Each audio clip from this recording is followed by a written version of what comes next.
Hi, I'm Dean Chaussee, and I was elected to be president of DCSRA in 2017 and 2018. And as you remember, that was right after President Trump was elected. So everybody in this area well, across the country was pretty much discouraged. So we had to take a month or so to kind of catch our breath. And then we picked up the baton and renewed the race with new enthusiasm. DCSRA has received a lot of assistance working closely with a new organization that was formed called A4A, or Alliance for Action. And we also work closely with the Quail Creek Dems Club. Prior to moving to Green Valley, I really hadn't been involved in politics. My wife and I lived in Montana, and I worked for the federal government, so I wasn't allowed to be involved. But then Carol and I moved in 2010 to Green Valley, and her brother had been involved in creating the club here, the Democratic Club. So we joined, and it was just a month or so after that Gabby Giffords was shot. And that was when we realized that politics in Arizona was serious business. In early 2017, our office was located between the CVS store and the hardware store. But the plaza managers had gotten an offer from a restaurant. They wanted to move into our space. It was important that we moved out of that space. We had a choice of several locations, and we settled on the one that we're located in now, which happened to be between the old pub, which went out of business about a year later, and the barber shop, and close to the UPS store. And it was an interesting move. It was kind of inspiring to me. We didn't hire a truck.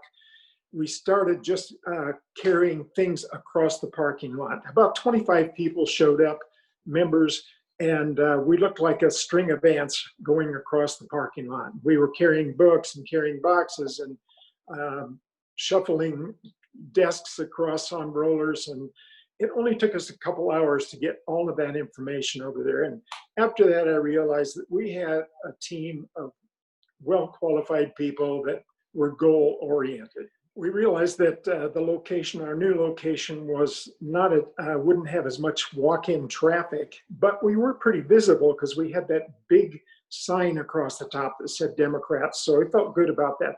The size of the unit was exactly the same as what we had before, but there was a wall in the back that allowed us to have some storage back there that was out of sight, which was a real advantage. So putting together that team and then working hard, we brought together over the next 2 years almost all of the statewide and local candidates for our members here to see and talk to. We used room 203, the conference room, and we had Democratic candidates that were running for the Senate, for the governorship, Attorney General, the Corporation Commission, and at that time there were 3 candidates. Congressional District 2, and at that time there were 7 candidates that were running for that spot. The Superintendent of Public Instruction, the State Treasurer, the State Mining Inspector, the Legislative District 2 representatives, and Legislative 2 Senator. It was great because sometimes we packed that room 203, with about 100 people, so we had great turnout. I like to think that we were a big part of the 2018 election success. Democrats had not won a statewide election since Governor Napolitano was elected back in 2003.